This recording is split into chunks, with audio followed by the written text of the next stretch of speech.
Another game week's done. Game week 6 is out of the way.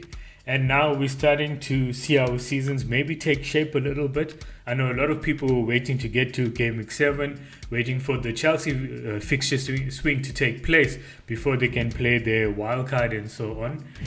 So, Greg, welcome back for another episode. Are you going to be playing your wild card this week? I'm actually in a pretty nice position, I think, with my team. I had a small green arrow this week, 52 points, and the average was 43. So it could have been a lot better. I think I went for Salah captain, and I mean, if he just managed to score one more goal or get another assist, it really would have had a huge impact with the number of people who captained Ronaldo. But I was generally happy, and I must be honest, I'm pretty happy with my team.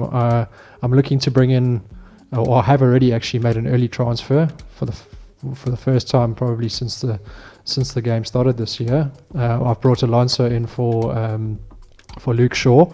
A bit fed up with the Man United defense, but my team I think is looking pretty decent at the moment. So no plans to wildcard.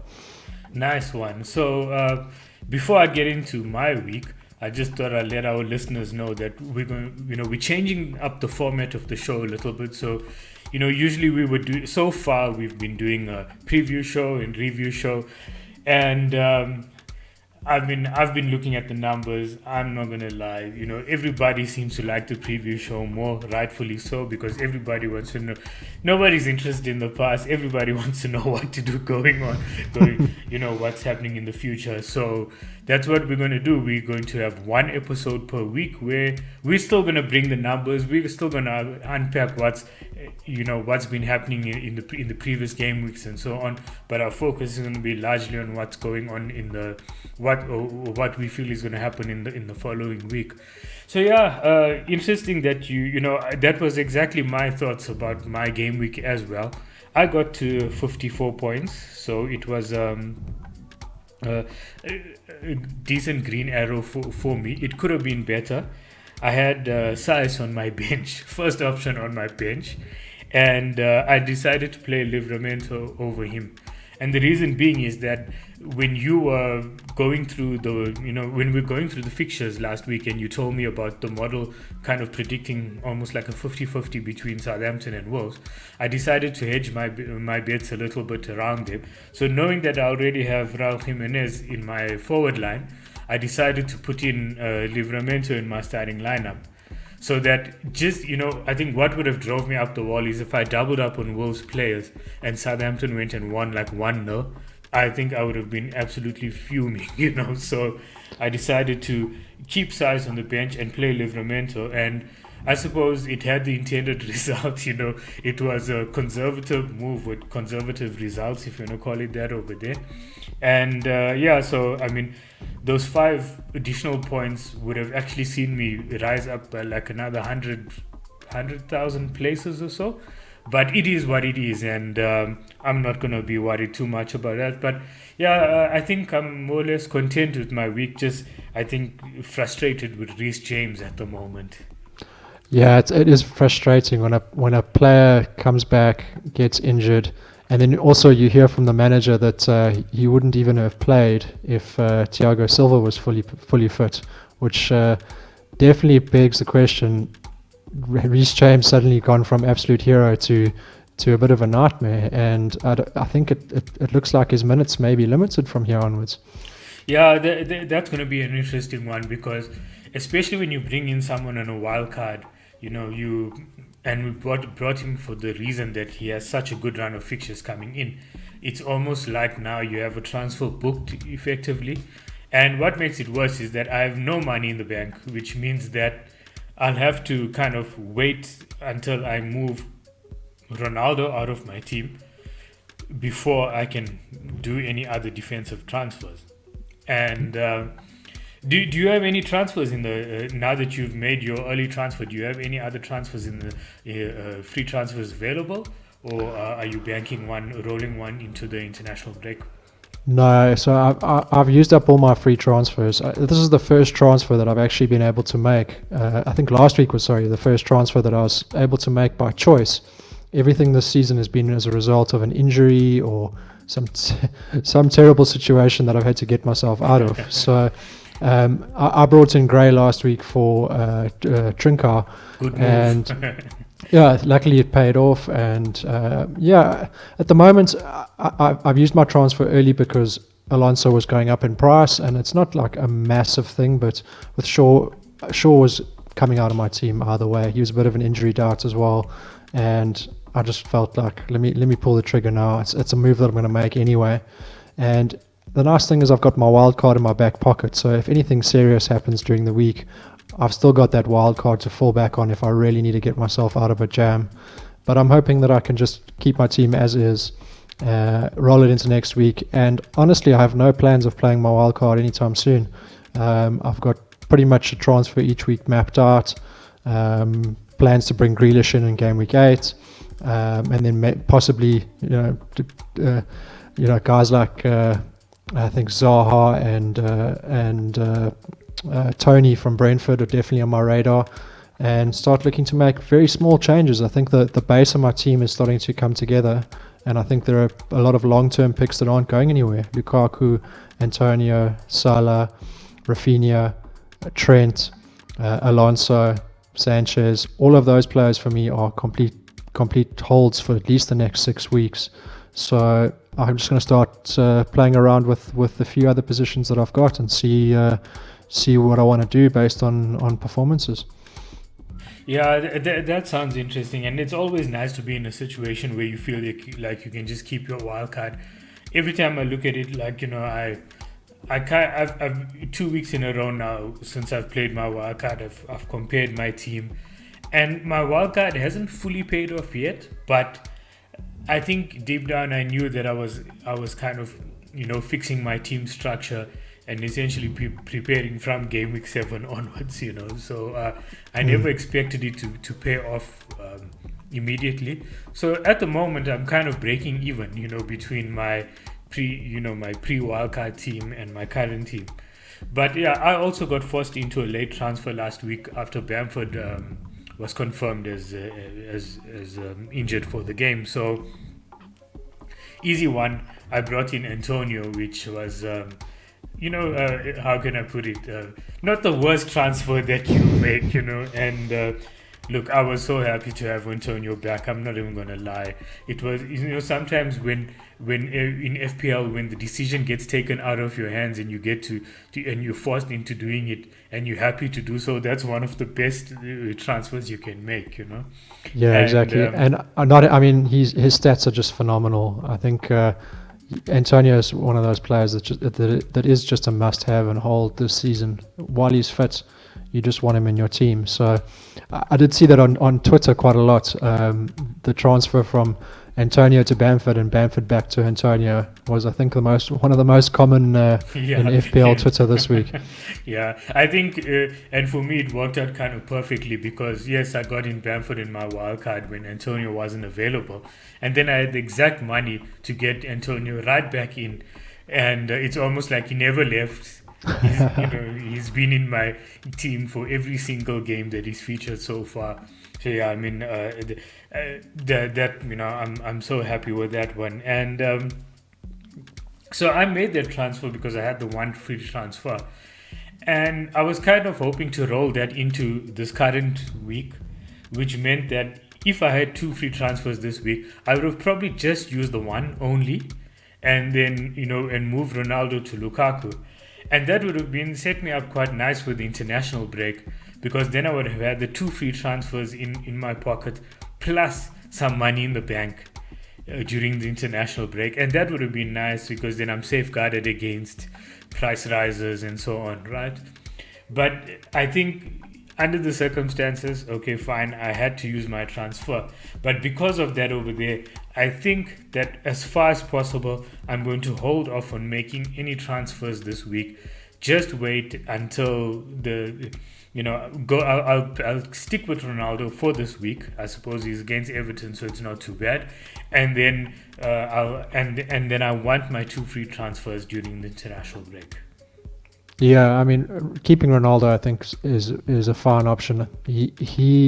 I think between Antonio, Salah, Lukaku, and Ronaldo this week for game week 7, there's almost nothing splitting the stats. They're all projected to perform really well, and some of them are projected to do well because of form, and other ones because of how good the fixtures are. Lukaku's numbers haven't been as impressive as Antonio or Salah this season, and he's got the easiest fixture, so that boosts him. And I think Ronaldo's got a decent fixture against Everton, so I think any of those four, you're very happy to captain. Yeah, definitely, and that's my line of thinking around this as well. So yeah, I just want to look. I do have a concern over, like, say now, especially with Reece James being out, and he's not going to play tonight as well, which means that when I say tonight against PSG, just so that everybody understands on which day we're recording, it is Tuesday, 28th September. So, yeah, he's definitely not going to play in the midweek in Champions League, which means that he might be a severe doubt for a real doubt for the weekend. And like you say, even if he's fit, he looks like a serious rotation risk as well. And that for me just makes it so difficult, because all of the defenders that I want are all more expensive than him anyway, unless I go like maybe say even Rudiger is more expensive at the moment, and I will, so it just, and I don't want to put Thiago Silva in my team because he'll just be the other rotation risk as well. Well, Christensen is your other option, and Chelsea are playing Juventus tomorrow night. It's City that are playing PSG tonight. Sorry, but, yes, I got my fixtures mixed up. Wow, what a mess! But it's the two massive games. It's exactly that. It's Ronaldo's ex club, and now we've got the whole of the greatest forward line in history playing against City. So it would be interesting to see how their defense holds up. But in terms of Chelsea defense, I would look at Christensen possibly as the other option. Isn't he a bit cheaper than? He's actually 5 million. You've given me a good idea. Watch me steal that live while recording and go and make that transfer now. Wow. That could sort me out big time. That might solve the problem and give you a little bit in the bank just to have some wiggle room. Okay, there it is. For the first time on the podcast, that's it. I'm making the transfer from James to Christensen. Sorted. No issues over there. And I've got some money in the bank. Yeah, no, seriously, I'm not even joking. I think I'm going to probably do that because I've been looking at the minutes. I think I was so fixated on the attacking returns as well. But for a little bit less to have those clean sheets almost in the bank, 5 million is really good value anyway. Yeah, and I think all the Chelsea options, probably other than James, I think you were very unlucky with that. But I think hopefully Alonso keeps his minutes going and Chilwell doesn't start to cause some issues. But I think Azpilicueta actually looks like quite a decent option now. Looks like he might be relatively nailed on, perhaps maybe just slightly less than Rudiger, who looks like the most nailed on defender from Chelsea. And then you've got Thiago Silva, who had a very impressive performance the week before. I think it was in game week 5. So Chelsea defense, I think you can't really go wrong. You've just got to hope and pray that your player gets the minutes. And I think especially with players like Rudiger, like Christensen, and I would suspect Alonso maybe as well. I mean, I think not a week goes by where we talk about this, especially with the rotation risk players. If you can get 8 out of 10 games from those players, I think you'll be fairly comfortable with that, because they do so well when they do play anyway that they kind of cover for the other two fixtures. And with players like Livramento, who's the other ones I'm thinking of at the moment? Yeah, I was going to mention him. I mean, his from I think game week 8, 9, he's 10, a phenomenal fixture. Yeah, even 11, 12. He's got a decent run where if one of your guys doesn't play, I mean, having Livramento come off the bench, not the end of the world. Exactly, I'm looking at that there. So he's got Chelsea next up, But then after the international break, Leeds, Burnley, Watford, Villa, Norwich. That takes you so from game week 8 to game week 12. That I think that's a that's quite a decent run right there. So especially if you're worried about the rotation risk, if you have options like Livramento and who's the other? There was one other 4 million. I'm thinking Duffy. Duffy is the one I'm thinking of. If you have two guys like that on your bench, you really kind of sorted as well, I suppose. Yeah, it does help having a little bit of depth for when players do get rotated, and it just depends who you have. Like I think I've gone with a higher risk with Alonso, just to try and get those attacking returns. But I've seen a lot of people jump on Rudiger because he's the safe option, and he still seems to be performing relatively well when it comes to attack. So Rudiger seems the most nailed on. He was last season. So there are options. It just depends on your makeup of your team, what you want to do, and whether you want to double up. Because I think it is a serious consideration with the fixtures Chelsea do have on whether you want to go two Chelsea defenders or maybe Chelsea defender and the Chelsea keeper. Yeah, definitely. Something to consider. But yeah, I think. And Mendy's been kind of a beast in as a goalkeeper as well. I mean, the saves he's been making this season has been quite phenomenal as well. So that's quite cool. Yeah, he has been great. Yeah. Right. So, I mean, we've been talking about our teams, and we, like I said, so right now I'm on 401 points overall. I had a bit of a slump, after those first 3 weeks, kind of like took a bit of a dip. But like I said, I'm optimistic about my team going forward. I like the look of it. I still have a few doubts here and there, like not convinced by what's going on with Leicester at the moment. I've got Schmeichel as my keeper that I brought in as part of the wild card. So he's wearing my patience thin a little bit, but I suppose, you know what, he's got Crystal Palace up next, and then Manchester United, then Brentford, Arsenal, Leeds, Chelsea, Watford, Southampton. So it's a bit of a mixed bag going up until like I see his fixtures are great from like about game week 13 till about game week 16 or whatever. But yeah, I'm not too worried about that. I'll ride it out for now, and if by some miracle I ever have a transfer to burn, I might just take him out of my team and get a cheaper keeper or whatever. But for now, I'm not too worried about that. It's just more a minor annoyance, if you want to call it that. Yeah.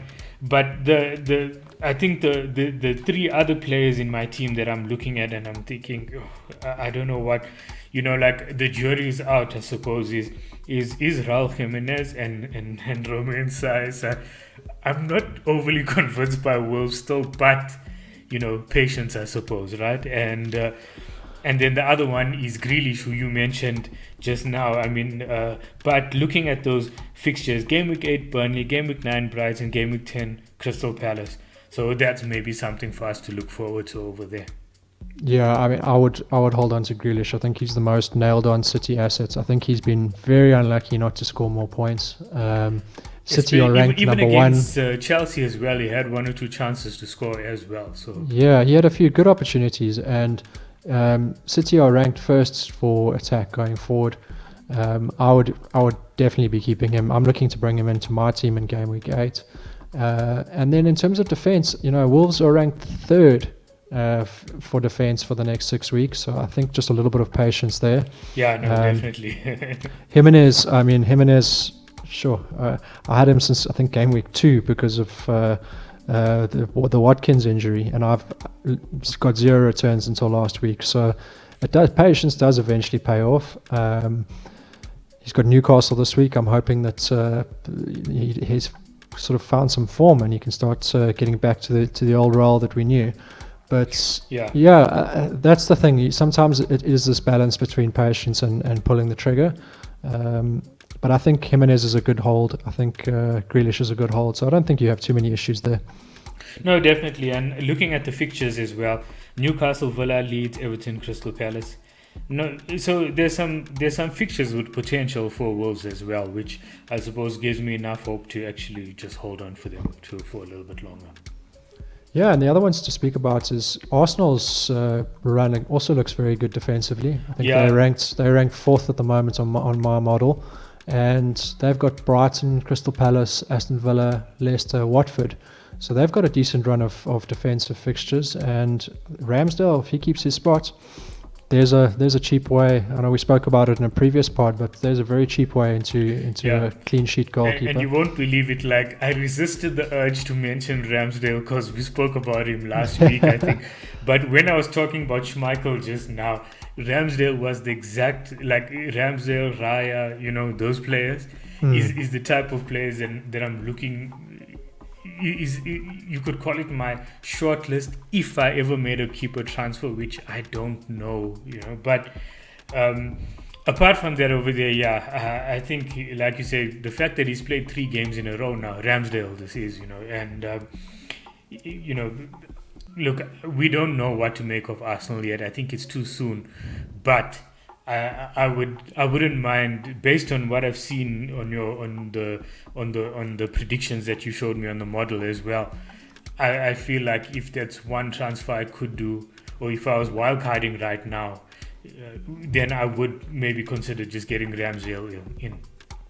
Yeah, it does almost open up the thought of having 2 4.5 million keepers if you do wildcard, just to have, because then you can go Ramsdale and not worry that if he does get rotated or if he loses his spot, you can do a Sanchez and Ramsdale combination. Yeah. And it's the same as having a 5 million keeper and a 4 million bench fodder. Yeah, I must say, talking about that over there, I don't know if you like. I think the only time I've ever had rotating goalkeepers was like maybe in my first season or whatever it is, right? Because I was so new to the game that I didn't kind of understand it. But since then I haven't done it. And last season I tried it with Matt Ryan and Alex McCarthy. And I tell you, almost every week I got it wrong. So I just eventually got rid of the one. And then I was so happy once I did. Sorry, not McCarthy. It was Emi Martinez and Matt Ryan. And I got so tired of it. Like the one day I missed out on a massive ball from Martinez.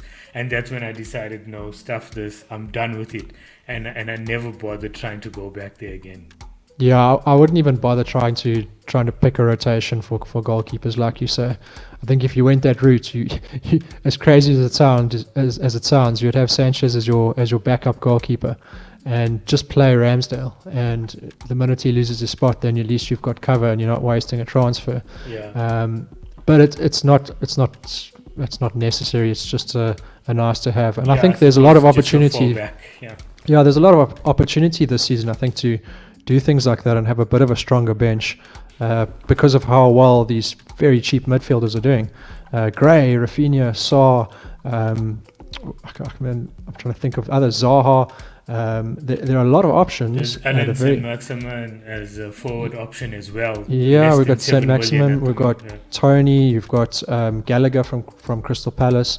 There's some really good cheap options out there, and with that brings the opportunity to have a little bit more balance and a little bit more depth in your squad. Yeah, no, definitely. And I was looking at it as well. Like, I have Grealish in my team and he's 8 million now, okay? And when I'm looking at the midfield options, most of the midfielders that I have shortlisted are all way cheaper. For example, like, if I go like Jota and Greenwood, okay, they're still marginally cheaper. But even below that over there, it's like, it seems like whatever move that I will make, I will be freeing up money. Well, like, we spoke about holding Grealish, which I will do anyway. But I was just looking at options. If I do replace him, every single option is cheaper. And the same goes, like, we're talking about, you have Lukaku and Ronaldo who are the expensive forwards. But apart from that over there, maybe you got like Vardy, who's like still around the 10-ish mark. But everybody else is like around 7.5, 8 million. And then you have Saint-Maximin underneath that there. So, yeah, really, there's so many good budget options knocking about that. Yeah, like you said, it's so true what you're saying. And especially with the 4 million defenders in like Livramento and Duffy who are playing regularly at the moment, it actually opens up so much of potential for the fact that you could have a fully playing bench. I'm not sure if I'd want the selection headache off that, but I think just to have some money in the bank as well, to give you that flexibility to be able to move your, to update your team structure, move premiums around, or target a premium for one or two fixtures. It opens up those type of opportunities as well. Yeah, exactly. I think money in the bank is one of the most underrated things, I think, in FPL, and it's something that I got wrong at the beginning of this season because it severely limited my options when I had an injury for the wrong player.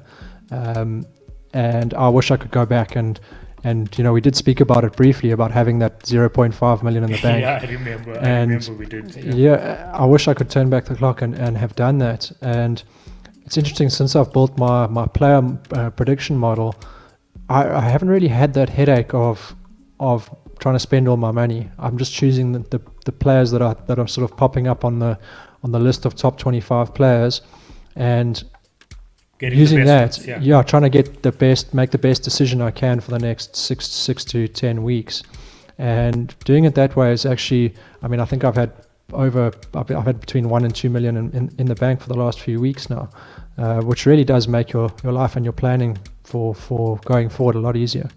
Yeah, definitely, and that's why, like, even when I built my wildcard team, and I think I spoke about it, but I deliberately put placeholders like Ronaldo in there and so on, knowing that at any point in time, based on the moves that I'm predicting that I'll make over the next 3, 4, 5 weeks, it's in such flexible price points. I always had it at the back of my mind that when I'm making those transfers, I want to free up funds so that I can move that to another place. Like, so that, let's say I move from Ronaldo to Lukaku, then I have money to go and get Cancelo, something like that there, and it just having that in the back of my mind as well also has, and now I've got James to Christensen, which has sorted me out with 0.6. So well, there we go. Yeah, so I'm sorted out with that one as well. So yeah, no, definitely, I think and considering how, I may as well touch on it because we know we've been speaking about it for like the past 2 weeks or whatever. But I think I think it was Andy from Let's Talk FPL. He said, well, the 3 premium fad really went out quicker than going 4 or 5 at the back at the beginning of the season, because after that 1 week where they all banged, you had 2 weeks in a row now where if you had those 3 premiums, and I don't need to mention who those 3 players are, you in deep crap unless you had players like Salah and Tony kind of like picking up the slack on the other side of it. But if you're relying on the likes of Bissouma and maybe players like Duffy and so on to kind of like cover for that points over there, it's been an absolute mess for those type of teams. Yeah, and the next question with Ronaldo specifically is he going to be taking penalties? Because it really does make a massive difference. Just listened to Martinez and took the penalty. And taken it, exactly. But it is interesting because, as far as I'm concerned, if Ronaldo is not taking penalties and Bruno is, it almost switches those two in terms of who the premium option for United is. Bruno's value as a premium asset disappeared when everyone assumed that he was off penalties, which I thought was 100% he was not taking the penalty. If he is the penalty taker, yes, there are going to be fewer penalties this season than there were last season by quite a margin, but I think he still becomes an option, and especially when United's fixtures turn, I think I would prefer him over Ronaldo if he is the penalty taker. Well, that's interesting because I was thinking, like, at the back of my mind is that penalties isn't such a factor this season because fewer are going to be given. And based on that over there, considering that the positions that Ronaldo takes up is what's kind of swaying my thinking around that over there, is that him playing as, virtually the fox in the box, if you want to call it that, is what is actually, making me lean towards Ronaldo instead. But yeah, like you say, I mean, I suppose if Bruno is on penalties, it means that he's not completely written off as an FPL asset. So yeah. Yeah, it's very interesting when you compare a midfielder to a forward in terms of actually looking at the FPL numbers rather than just the expected data. Because the midfielders get an extra point for a goal and an extra point for a clean sheet over the forwards. The captaincy becomes so much. The captaincy becomes well, becomes hugely different, and also just your EV gain over a long period of, let's say, 10 weeks, or even 6 to 10 weeks. That small margin actually makes quite a massive difference, because that 1 point, those 1 or 2 points extra along the way, excluding captaincy and so on. It affects bonus points as well. I think the midfielders are more likely to get the bonuses. And if a guy like Bruno takes a penalty and scores, I can pretty much guarantee that he's getting 3 bonus points. Yeah, exactly. And I think that goes for most of the goal scoring midfielders, the top ones, is that they're so heavily involved in the game that as soon as they score a goal, they almost like immediately get 3 bonus points. Like if you look at Son, he's similar to that as well. Yeah. If I had to predict, I think it might be an interesting thing with the penalties. I think that there might even be a situation where they sort of alternate. I can't really in my mind see Ronaldo winning a penalty and not taking it. And I don't know. I can't picture it. I can't picture Ronaldo doing his thing, winning a penalty, and then handing the ball to Bruno. So I think it's going to be interesting to see how it does play out, and whether it's a combination of the two, or whether it's whether one of them actually takes the reign. Yeah, and then also we'll have to see if at some point in time Ronaldo starts to get rested in some games as well. So that would also be an interesting thing to see, especially when the fixtures start to get more as well. Yeah, that's a good point. When the fixtures when Champions League is firing and cup games come along, Cavani might get a few games here and there as well. Maybe Cavani gets some minutes, but I think I'd be surprised if Ronaldo gets rested completely. I think he might just get reduced minutes, which still has an effect. But I think we're still a way away from that. Yeah, now talking about Ronaldo, for 2 weeks in a row, Manchester United are kicking off the fixtures. So the first fixture we'll be discussing is Manchester United versus Everton. And should we listen to Gandhi and not captain the early kickoff? The early kickoff, yeah. It's interesting because this is such a big FPL thing that no one wants to captain the kickoff fixture. That I think it was last season that someone actually went back and actually said, no, okay, everyone's always saying this, let me go back and actually crunch the numbers. And it turned out to be just an absolute old wives' tale when it comes to FPL. So I think don't worry too much about that. Two seasons ago, when Liverpool won the league, I triple captained Mo Salah against Watford on the early fixture, and he got 19 points. Wow. And that is... I don't think I've ever got more than a handful of points from a triple captain. It was the most I've got by far. I think prior to that, the most I've got with triple captaincy applied was 12, and that season I ended up getting 57 points on my triple captaincy, and because it was so simplistic enough, Salah just has such a great record against Watford that I didn't even think it. I just put him in. He was in great form, and I remember he scored and he assisted.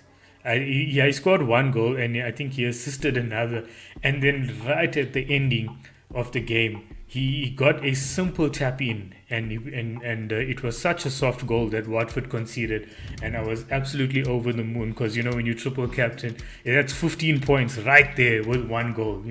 So I think it's a case of look, you know what, we have this memes and fun and games, but the reality is you just really can't overthink it when it comes to that type of thing. No, I think this week the captaincy options are very tight, so go with your guts. Go with the player you think. If you want to go with fixtures, go with a guy like Lukaku. If you want to go with form, go with Antonio. And if you want to go with class, go with Salah. And then there's Ronaldo, who's also in that class bracket against Everton. So I think any one of those 4 can't be a bad option. I think Vardy is an outside pick as well this week. I wouldn't write him off. He scored 2 goals last week, and he looks also in incredible form. So Yeah, yeah, well, just here's something to give us a little bit of thought in this fixture. Everton have the second lowest expected goals conceded of 5.5, and they've conceded 7 at the moment. So no surprise to has the lowest expected goals conceded. Manchester City with 2.83. yeah. Now, so what this tells us is that it definitely feeds into what you're saying, in that there's no particularly good standout captaincy option this week, but and maybe that type of such a low XGC number for Everton will attest to that. But again, Manchester United, Ronaldo, you may as well go for it, right? Yeah, well, I'm going to counter your XGC and with the 17% chance of Everton keeping a clean sheet in game week 7. Fair enough, fair enough. Look, I suppose you just need that one return, right? And then you sort Exactly. it. Yeah. And then as far as expected goal, expected XG is concerned, Manchester United have the fourth highest with 10.10. But in terms of overperforming XG, Manchester United are second. They outperforming it by 2.90 at the moment. So they have an XG of 10.10, but their actual goals is 13. So it shows that they can feed off scraps as well and being able to get goals. So that's something that we'll have to take into consideration. So I suppose there's the counter as well to say that actually maybe they are capable of overperforming an XG. So you may as well not worry too much when captaining Ronaldo. Yeah, I wouldn't worry too much about that Yeah. either. I think it's a good fixture for them. And I think also they're going to come out firing. It's amazingly enough, people are calling for Ole's head, which I just find absolutely bizarre. I think he's done an amazing job at United. So there seems to be a little bit of a fire that's been lit under him as well. So I think Yeah. expect them to come out firing against Yeah, I Everton. think whenever you have expectations increasing when you have these star players coming in or whatever, but what people don't realize is that it takes time for so many players to bed into the team as well. Exactly. Yeah, no, definitely. And then so on the Everton side, I have Demarai Gray as well, and he's been again, he's another one, I suppose, kind of feeding off scraps at the moment. I mean, the numbers aren't the best for Everton at the moment, but I mean, in terms of overperforming on XG, they're just slightly below Manchester United with 2.52, because they have an XG of 9.48 and they've scored 12 goals. So they also you can't rule out possibly maybe a 1-1 draw potentially over there, with Gray getting an assist as well, I suppose. Yeah, I mean, I'm not going to start. I don't think we can say whether. I think the game is going to be a little bit more high scoring than a 1-1 if I had to guess. Yeah. But Gray, I wouldn't expect Gray to perform this week. If he gets anything from me, it's a bonus. He was never. Yeah, I always same brought him here, in for same here, yeah. the Norwich fixture. So I think with the Everton guys, I think Gray is probably the best Everton option at the moment. Their defense I wouldn't really be touching. So I think it's just a case of playing him and hoping that you get something out of the game, and then if not, got some good fixtures coming up: West Ham, Watford. So I think you at least want to hold on to Gray for the game week 9 Watford game at home. And okay, yeah, no, definitely. I'm really with you on that. I think whatever I get out of Gray over there definitely is a bonus as well. Yeah. And then the next fixture, probably the second best fixture of the weekend, is Burnley and Norwich. Now, man, I'm really not going to waste too much time on this one. Both of them have, they sitting within the bottom 4 in terms of XG, and in terms of expected goals conceded, they both sit within the top 6. And in terms of just would you just tip this slightly in Burnley's favor? Look, I think Norwich have been so terrible. I think worse. I think it's firmly in Burnley's favor. And if you want a super spicy, extra spicy captaincy pick this week, Chris Wood. Chris Wood, yeah. I figured, I knew you were going there. Yeah, I suppose that. So that's our super spicy captaincy out of the way, right? Exactly. And then next up, probably one of the fixtures that Chelsea, the owners of Chelsea assets will be looking at is against Southampton. Now, Southampton, again, they're not looking bad. They're sitting kind of middling in terms of expected goals conceded and in terms of expected goals. They're not great either way. They're not poor either way. So do you expect this to kind of follow the trend of what we saw Southampton do against City, against United, against West Ham, and keep it a low-scoring game? Or do you think that Chelsea are the team that will finally get Southampton to crack? I think Southampton have done incredibly well. But for me, I'm just going to go with the numbers. And I've got Southampton at only 12%, which is the lowest this week in terms of a clean sheets probability. So you're saying that if you have Lukaku in there, captain him? I think that's where my head's at the moment. I'm so tempted to just go against everyone and captain Salah against City, because I have this feeling that there are going to be some goals in that game. And he has a decent record against City as well. He has a very good record. So that's the only thing that I'm sort of toss up. And then we spoke about it. I've got Antonio as well, and Antonio's against Brentford after the Liverpool fixture. There might be some goals in that fixture. So I think Lukaku, for me, I haven't quite decided, but Lukaku's, as it stands, Lukaku has my armband. Interesting. And talking about XG numbers or overperforming XG, Chelsea are the highest in that regard, 3.61. So they have an XG of 8.39 and they've scored 12 goals. So by far, they get chances and they finish it even if it's from tight angles. So it looks good for them at the moment. Yeah, I think it's a great fixture for them. Funny enough, what surprises me about Chelsea, in terms of XGs from set play, they have the third lowest, which I would expect with the Giants in their team that they would have been much more higher. So maybe the deliveries are poor, but it's one of those things that baffles me a little bit. I would expect that figure to go up as Mason Mount's minutes go up. He's been carrying a few injuries, and he's the guy who really puts the quality balls in, I think, on those set pieces. So I would expect that number to increase, especially with their fixture run coming up, and if Mount comes back and is fully fit. Yeah, they definitely will.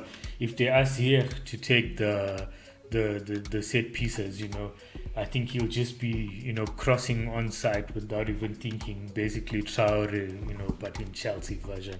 So, and then, so I think, looking at those fixtures as well, I've got Livramento back on my bench again. So because I wouldn't want to take chances putting him up against Chelsea. But, so not much to talk about there, I suppose. In a few weeks' time, we'll probably be talking about Southampton assets a bit more. But then next up is Leeds and Watford. Now, Rafinha is a legend. I've had him since Gameweek 1. I keep on saying this. I think every week I say I've had him since Gameweek 1. And now he's got 3 goals in 6 games. And I think that's so incredible, man. He's one of those players that's so exciting to watch. And he hit the bar, in a second attempt similar to that against West Ham as well. So it looks like at least he has he kind of has like a high floor, but also the ceiling, I think he hasn't touched it yet as well. Yeah, he could easily have got a couple more goals in the last few games. I mean, there's one opportunity that I think we spoke about previously. We were all screaming at the TV for him just to shoot. Yeah. So he could have had more for sure. This is going to be, I think Rafinha, it's going to be a great week for him. Unfortunately, I think Bamford is still an injury dart. So I think Rafinha is your Leeds man. Yeah. And I think in this fixture, I think both. I don't think you want to be really going for defenders. Leeds defense has been pretty poor. Watford defense also not fantastic. They might probably follow a similar result like we saw at Watford and Newcastle last week, where it was 2-2. Yeah, I think that's a good call, and I think if you're a Saar owner, I think you'd be quite happy that he's How's playing that up for a against. spicy captain option there? Yeah, Salah or Rafinha? I'm still not sold on Saar. I must be honest. I think at the moment he still falls into my bandwagon sort of box Well, he's of not going to play players. against Norwich and Newcastle every week, Well, that's the right? thing. Yeah. And also, well, to back that up, Norwich have the lowest XG so far this season with 5.3. Sorry, why am I talking about Norwich? I'm thinking Watford. So Watford have 5.52 and they've scored 7 goals. So it's not like they're creating bag loads of chances. They've just taken 2 very good fixtures and done well in it, which is kind of how we play FPL anyway. But looking at the upcoming fixtures for Sa, I'm not convinced as well. Like, I suppose maybe this is the time I'm looking to maybe after the Leeds fixture, I'll be looking to offload him. Yeah, I mean, if you look at Watford as a team over the next 6 fixtures, they are stone cold last on my model in terms of attacking capability. So I don't know if you really want to be having players that are ranked 20th out of 20 teams for what they should produce at the top end of the field. Yeah, yeah. No, definitely, and that's why, like, I think, look, well done to the people who brought in Sa for those 2 fixtures. I think it would have been a great move if you had a transfer to do it, bring him in, and then kind of like for these 2 or 3 fixtures or whatever. But now it doesn't seem like something that's going to be work in the long run anyway. Yeah, I can't see it at the moment.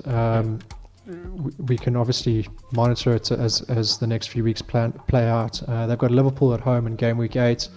I don't think that's going to be particularly good for them, even though Liverpool conceded 3 last week. So Even though he absolutely demolished Liverpool the last time we played them at Vicarage Road, yeah. man, it was an absolute shocking performance, but he did brilliantly. Yeah. I mean, he's such an exciting player, right? Both Salah and Rafinha, I love watching them play.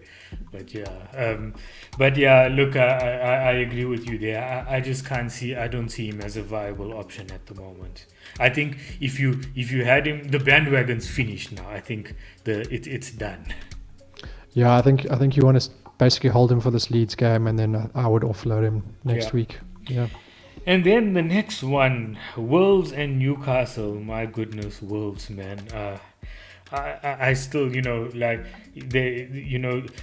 people should find themselves somebody as loyal as me as I've been to Wolves. I mean, yeah, they've tested my patience. But look, you know what? We've spoken about them earlier.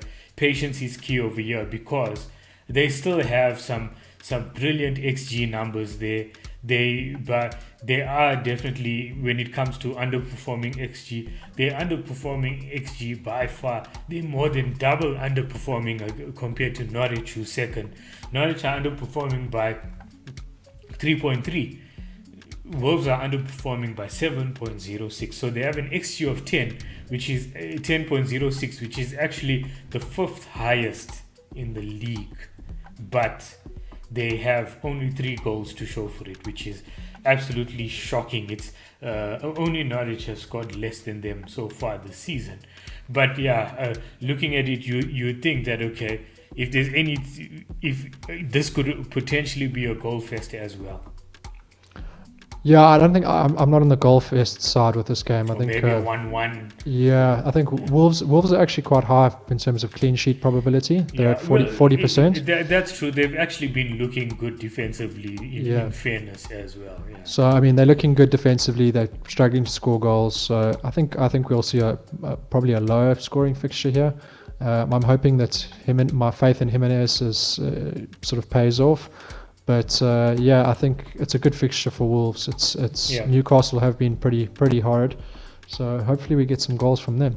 And then Wolves are sitting third in terms of expected goals conceded. They've only had 5.89, and they've conceded 5 goals. So it's not a big variance there either, and which means they're not over or underperforming. So yeah, I mean, Romain Saiz and Raul Jimenez become our options for this week.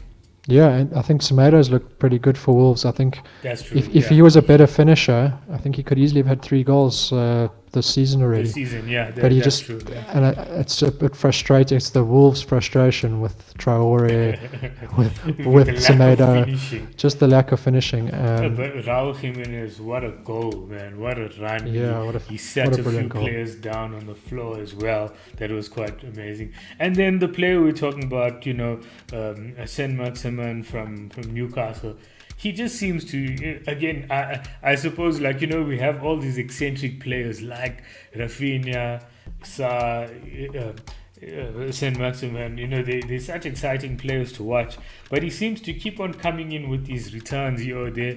So I suppose he's one to watch. I mean, and he's a budget enabler potentially. But maybe this might not be the game for him, I suppose. Yeah, I'm not sold. I'm holding off on Wilson Newcastle. coming back. Wilson coming back from injury. Actually, I'm happy to go with Wilson because he's got the numbers behind him. Whereas Saint-Maximin for me just doesn't come close to the same class of player. Wilson probably is just one of those where he's almost like fixture proof and he's cheap enough to just put in your team. And you can just go with him without worrying too much about what's going on with him. He just always seems to score. If Newcastle score, you can pretty much guarantee that Wilson's on the scorecard. Scores, Yeah. No, definitely. And I'm with you on that one over there. And next up is so the last fixture on the Saturday is Brighton and Arsenal. So crazy end to the Brighton game over there. I was so thankful that Brighton did not keep a clean sheet. I know, okay, for me, who's a non-Brighton defense owner. But, I mean, Mopé at the end over there, what a goal and what an end. And then Sanchez gets a yellow card after the full-time whistle. Feldman gets an assist and some bonus points or whatever.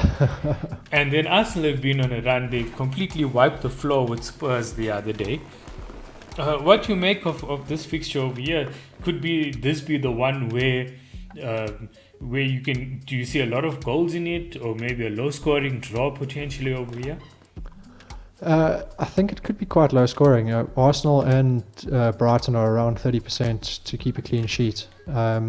Arsenal did really well against Spurs last week. I think that surprised a lot of people.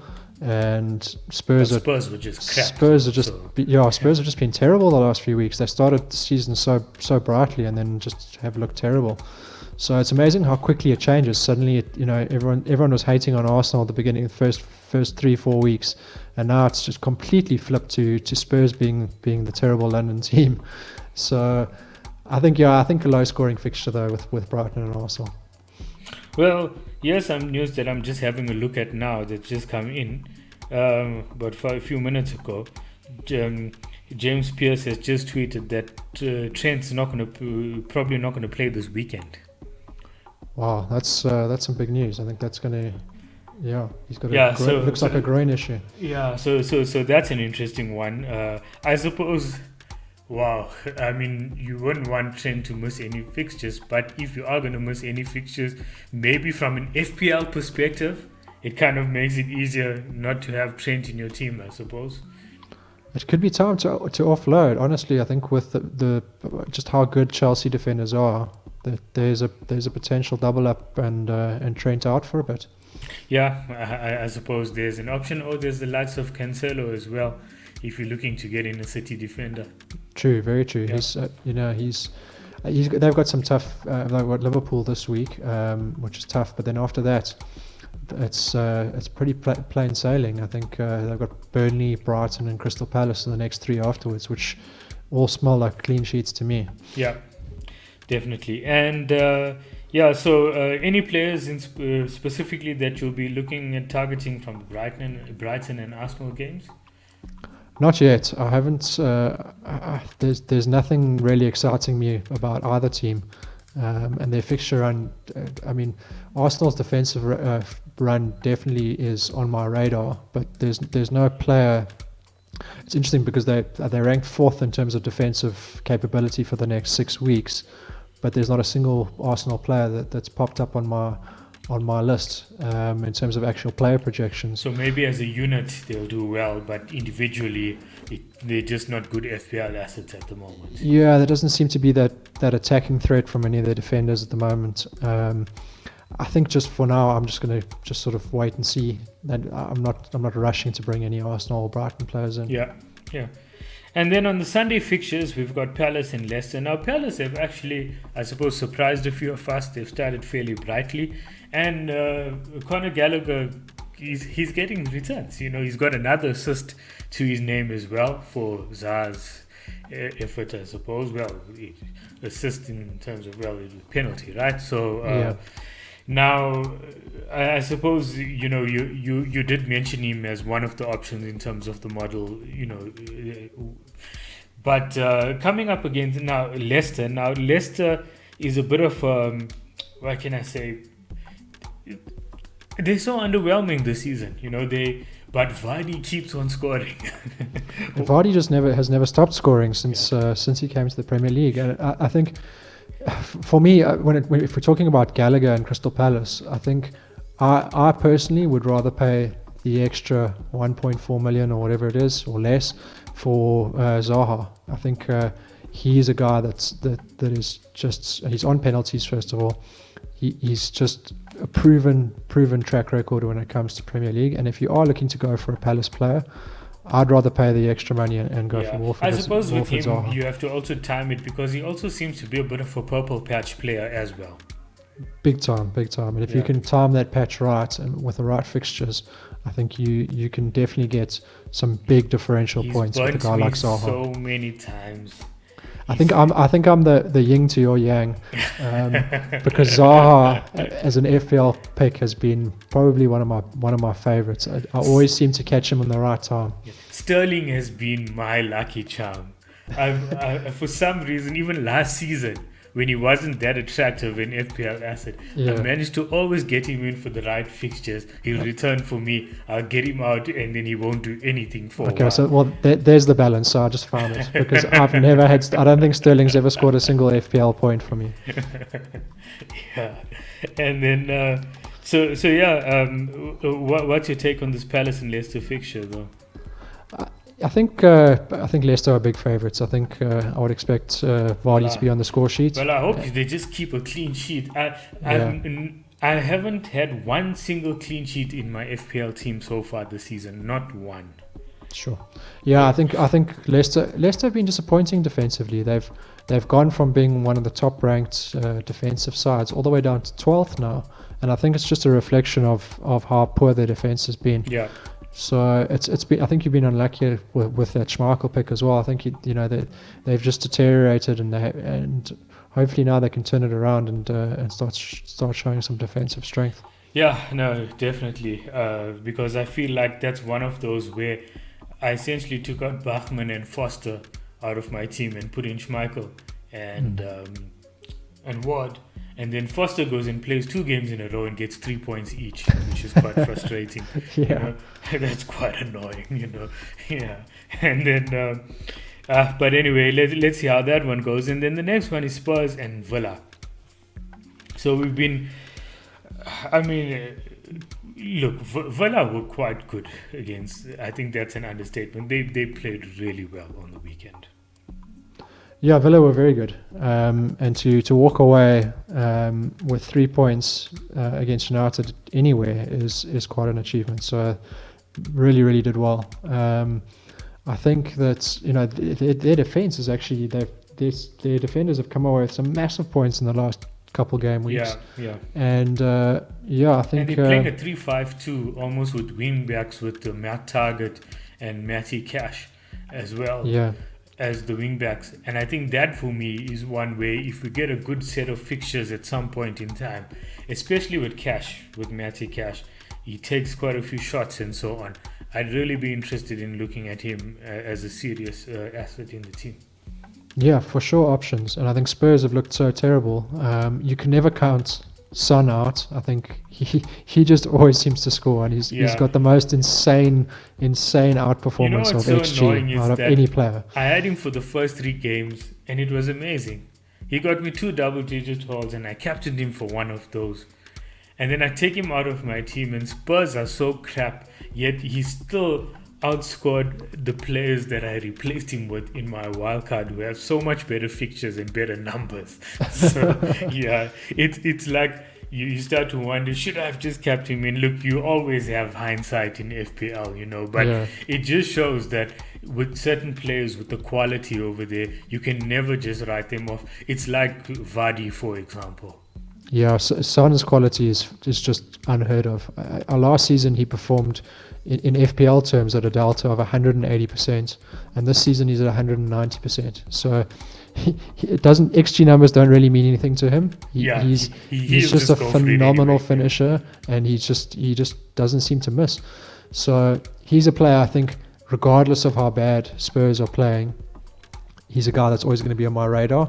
I think at 10 million it becomes quite difficult to want to bring him in, but I don't think count him out. I think he is for sure the guy that you should be looking at if you are looking for a Spurs asset. Yeah, I'll probably look to time the fixture run with him again as well, because again, at 10 million he also becomes a captaincy option as well, and I wouldn't want him there if I'm not going to captain him as well. Yeah, agreed. Yeah. And so what's your take on this one? Do you think Villa may just edge this one against Spurs? I mean, Spurs have looked so terrible. I think they're in for a tough time. So I think it could be, I'm going to say draw, but I think Spurs are going to be under a lot of pressure. Yeah, well, looking at the way they're playing, they've come under so much of criticism that, I think it's going to be a bit of a lot of pressure going into that game. And then the next one, West Ham and Brentford. Now, we spoke about the FPL. Well, if Salah is the king of FPL, then Antonio is definitely the prince, right? So now, looking at Antonio over here, again, we saw the Brentford defense finally being tested. They went from having the second lowest XGC, and now they're all the way down. No, look, they're not that bad. They're in fifth, but it's almost doubled in one game. Do you think West Ham again will also trouble or test that defense out again come this weekend? Yeah, I think definitely. I think we're going to see some goals from West Ham for sure. And it's a question of whether Brentford can play as well as they did against Liverpool last week. And then, I think if you are an Antonio owner, which I think the majority of guys are, it's definitely a fixture to look at possible captaincy. Considering that West Ham haven't had the best of defense either the season, do you think like Tony or Mbuemo or someone like that comes into this game and could end up being quite a factor and get some returns in this game? I don't think you can rule those two out. I think they've really played extremely well. I wouldn't be looking to bring them into my team with Chelsea up next week. But I think from game week 9, I think Tony or Mbuemo both look like good options. And we've got Leicester, Burnley, Norwich, Newcastle. And Newcastle seems to be the two fixtures that everyone wants to target at the moment. So if you want to gear up for that in game week 11 and 12, I don't really see you going too wrong. Yeah, definitely. And look, Brentford were amazing on the weekend. I thought they played phenomenally well. Yes, Liverpool could have defended better, definitely. They didn't deal with the long ball very well. But looking at the way Brentford played, I mean, you can't take anything away from there. They were quite good. Yeah. And even when I look at the result, I think, you know what? Yeah, it can feel like 2 points dropped. But I think it was, when I look at it back, it's not one that I look back at the game and I think, oh crap, you know what, we should have won the game. And I look up on it at frustration. I think both teams did fairly well, and I think it was a fair result, and it was a really hard-fought game as well. Yeah, it was, I thought, a fair result. I thought Liverpool defense was pretty atrocious. But again, Salah could have had some more goals. Brentford could easily have also scored more. Jota and Salah could have both ended off with double digits. At the end there, and whoever doubled up on them would have been rolling in points on the weekend. Exactly. So I think West Ham, if you've got Benrahma, if you've got Antonio, I think you're in for a good week. Well, we may as well talk about Benrahma while we're here, because we were kind of like on a case of wait and see regarding him earlier in the season. What do you make of him now? Is he somebody now where you're looking at him and thinking, okay, he's a viable option now? Not for me. I don't think he fits in the category of doubling up, and Antonio is just so far ahead that Antonio is a fixture in everyone's team at the moment. For me to double up on players, there really has to be some phenomenal reason. Jota wasn't even, in my opinion, good enough it has for to be on the level Liverpool of double Kane up. and Son last season. I mean, when Kane and Son were firing, or if I really think back to sort of Suarez and Sturridge days, when Liverpool had that phenomenal 100 goal plus season. Yeah. I think that's the kind of double up that I would it's almost too good to resist, but otherwise I'm quite against it as a general rule from FPL. So for me, I'm not a fan. I would rather go with some of the other options, spread my risk a little bit, look at more bonus points, all the other reasons. Also, when you start getting into tough fixture runs, you don't have that issue of two players instead of one. It's still a no. It's still a no from me. If you didn't have Antonio, will you look at Benrahma as a serious option? Yes, if I didn't have Antonio, then Benrahma for me comes into the picture. Okay, cool. Yeah, no, I just wanted to see where what your feeling around Benrahma is, specifically. Yeah. And Salah scored against Porto. Well, I hope VAR doesn't chalk it off, then I have to retract my statement. And then the last fixture, the one that we're probably waiting for at Anfield, Liverpool versus City. Now, this has to be a cracker, right? There's never we can't see. It definitely can't be the same as last season when you had this game where both teams were sitting back and almost were defending and scared to attack. Surely they have to go guns blazing in this one, right? It's interesting. My model predicts this to be the highest scoring game of the week, and I think it's just due to the attacking quality of both teams.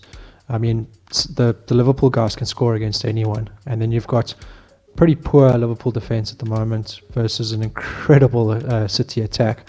So I do think there will be goals in this one. I think I'll be surprised if it's really sitting back, and if there's no Trent, that could change things as well for Liverpool. I think that actually might make them sort of hang back a little bit more without having Trent. I was gonna say I think it actually might make Liverpool stronger to a certain extent, because I was thinking like City might generally try and target that area. I mean, we've seen other teams do it before, try and play those long balls behind Trent, knowing that he's going to attack. That he's got too far forward. Yeah. But if also on the flip side, we've seen in the past, like, every team has their kryptonite, like I'd say like from a Liverpool perspective, our kryptonite is the likes of a Chelsea, Atletico Madrid, those teams which are very, very well drilled in defense.